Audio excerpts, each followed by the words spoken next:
Wah. Apa yang Anda pilih? Posisi Anda atau ketenangan hati Anda? Jadi jika suatu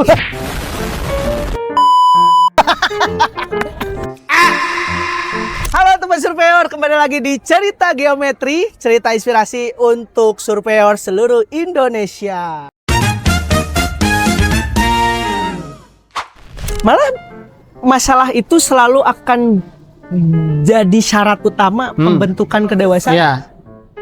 Kepemimpinan, mindset itu pasti harus jadi masalah. Jadi kalau menurut Bapak orang yang menghindari masalah itu mending masih hidup atau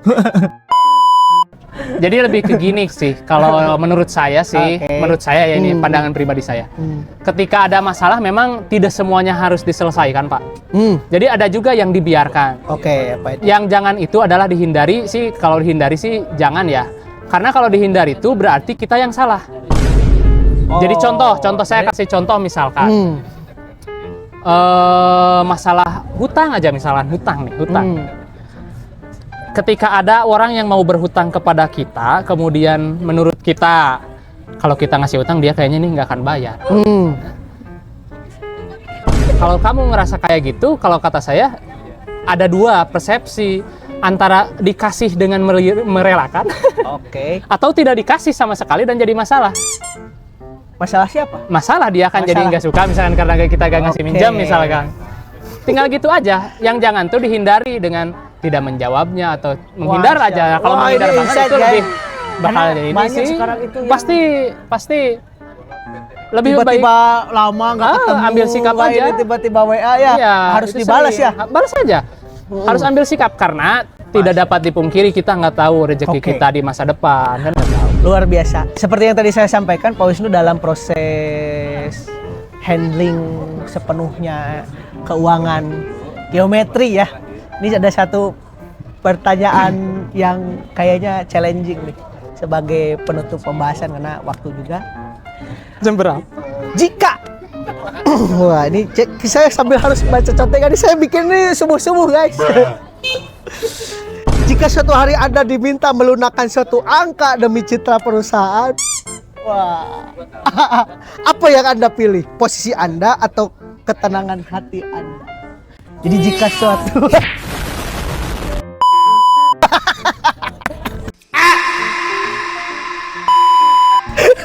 maaf guys, ini ada reaksi berlebihan dari Pak Wisnu ya. Ada pertanyaan yang rumit. Pak Wisnu dikasih amanah handling jadi seorang manajer yang harus mengambil keputusan. Kebijakan juga ada di apa namanya di tangan beliau ya ketika handling manajer ya. Walaupun nanti ada direktur keuangan yang secara strategis mengarahkan, nanti diarahkan. Jika Anda diminta melunakkan angka-angka tadi untuk perusahaan. Untuk siapa? Ya untuk perusahaan, untuk citra perusahaan. Untuk ke siapa? Untuk ke siapa? Apanya laporannya? Kalau kita tidak ditunjukkan ke itunya ya, karena secara strategi keuangan memang ada arah misalnya pergerakan laporan untuk ke investor bagaimana misalnya kan, ke manajemen bagaimana, lalu bagaimana kita positioning ke perpajakan juga itu bagian dari strategi tax planning, tapi itu normal ya sebagai teknikal. Cuman ini lebih kepada bagaimana ketika dilunakkan itu demi citra perusahaan, yang mana itu strategis arahnya.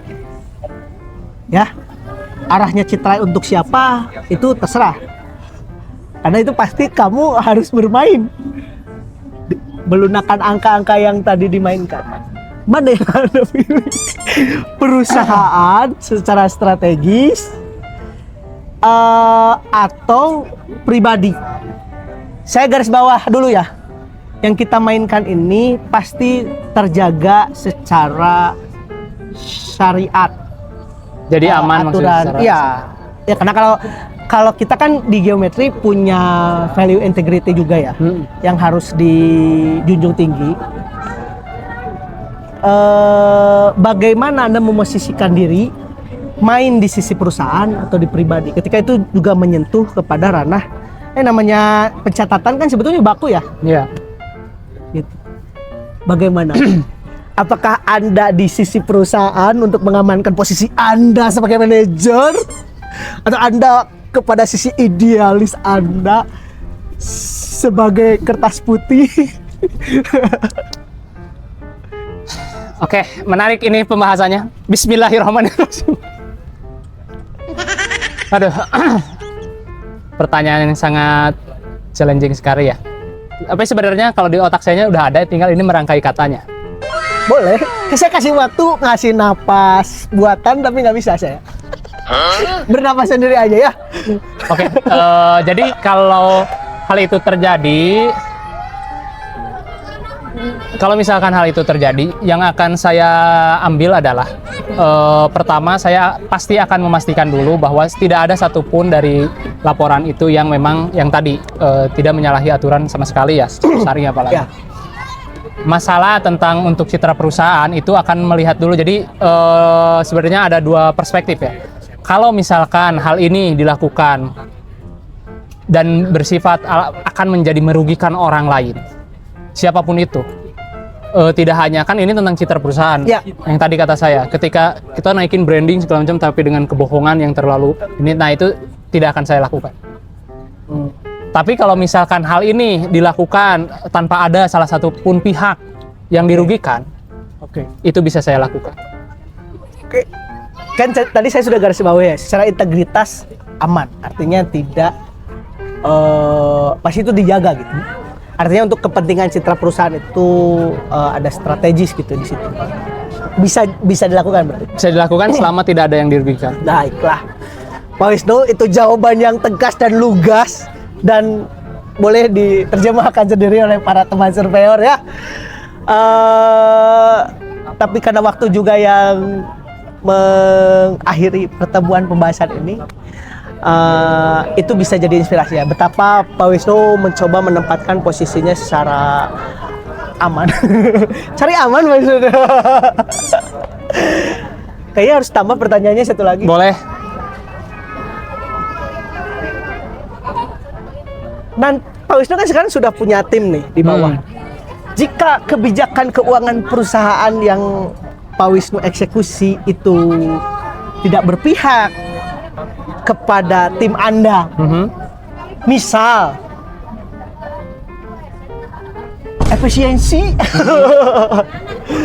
dan merugikan dan malah mengecewakan tim Anda, mereka bisa sedih gitu.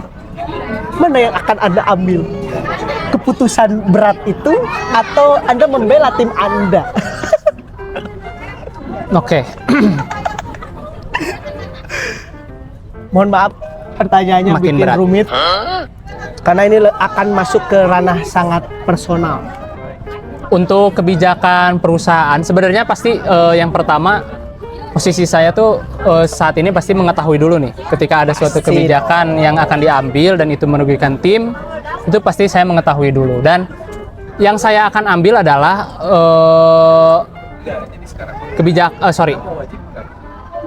tidak selalu membela tim saya. Saya akan melihat dulu ini sebenarnya tujuannya apa. Oke, saya ulangi. Jika itu nanti bisa mempengaruhi posisi Anda terhadap teman-teman Anda, jadi tidak suka tim itu kecewa terhadap kepemimpinan Anda karena keputusan di mana Anda harus, misalnya keputusan itu memang di sisi perusahaan, menyelamatkan perusahaan. Mana yang akan Anda selamatkan, tim atau perusahaan? Wah. Yang tadi Pak, balik lagi ke ketika kebijakan itu dikeluarkan, apa yang menjadi dasarnya? Pertama itu. Jadi saya tidak akan selalu membela tim saya dan tidak akan selalu berpihak pada tim. Jadi saya akan melihat dulu kenapa nih kebijakan keluar. Ketika kebijakan itu keluar karena tadi misalkan efisiensi, menyelamatkan perusahaan. Tentu saja saya juga akan berusaha untuk memahamkan bahwa kebijakan ini tuh berarti untuk ada di sisi mana? Perusahaan atau saya? Tim. Untuk saya tuh berada di posisi keuntungan bersama, Pak. Memang keuangan banget orangnya, cari aman. Benar. Keuntungan bersama. Keuntungan bersama. Kenapa? Karena gini, bisa jadi suatu saat kebijakan itu muncul, padahal tim saya yang harusnya dibela, pasti saya bela tim saya. Bisa saja kebijakan itu muncul karena memang ini memang harus seperti ini dikeluarkan kebijakannya. Oke, dan tim saya pertanyaannya harus akan dipaham. semakin tajam. Ketika kebijakan itu harus diambil dan karena akan menyelamatkan perusahaan dan tapi harus mengorbankan tim. Perusahaan apa tim? Oke. Dalam hal apa ini teh? Keuangan ya? Iya kan sisi kepemimpinan aja, nggak cuma dari sisi keuangan. Ketika kebijakan itu memang harus dilakukan untuk menyelamatkan perusahaan, tapi akan mengorbankan tim. Anda akan di sisi perusahaan atau di sisi tim?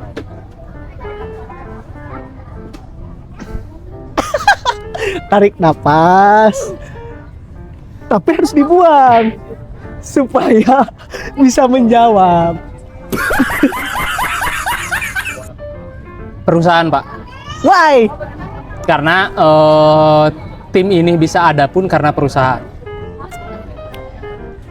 Itu ujian dari pertanyaan sebagai nanti memang amanah keuangan akan turun ke Pak Wisnu dan itu juga bagian dari saya perlu memverifikasi apakah visi dan memahami geometri itu sudah turun ke tim manajer atau belum, dan Pak Wisnu telah menjawab dengan aman. Gak terlalu serius guys. Dengan aman. Ya memang kenapa harus perusahaan? Karena ini adalah bahtera besar. Iya. Jika memang kamu membela tim, itu bisa pada saat itu di sisi lain ada kemungkinan bisa jadi pembelaan itu merusak bahtera yang ada dan bisa merusak seluruh tim. Yang jadi korban adalah seluruh. Ini berbahaya. Betul. Itulah prinsip kepemimpinan itu, bagaimana percaya kepada visi, roadmap, program tim, jangan percaya kepada personal. Betul. Tim itu personal, sangat personal. Ya, begitulah teman-teman. Semoga menginspirasi teman-teman semua.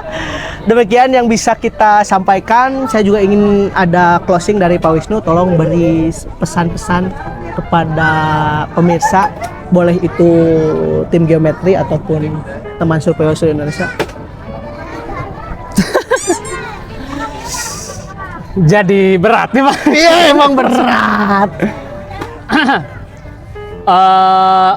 Pesan-pesannya apa ya? Ya, ini aja, sapa-sapa, salam-salam. Closing lah ya. Okay. Saya titip untuk semua ya, mungkin teman-teman semua harus sadar bahwa kita hidup tidak selamanya di dunia ini. Apa yang akan kita hadapi setelah kematian itu akan lebih berat daripada hidup di dunia saat ini. Saya harap teman-teman semua, baik pun teman surveyor seluruh Indonesia, punya visi yang sama bahwa hidup di dunia harus dilakukan sebaik mungkin. Masya Allah. Walaupun ini bukan podcast akhir zaman. Dan satu lagi mau ada quotes yang dari dulu sampai sekarang saya masih sukai. Jika kamu tidak bisa jadi yang pertama, jadilah yang terbaik. Masya Allah, terima kasih Pak Wisnu. Semoga menginspirasi semuanya, para pemirsa yang ada di rumah, khususnya teman-teman surveyor. Kembali lagi nanti di program cerita geometri selanjutnya. Kita closing saja. Ya. Geometri, teman surveyor.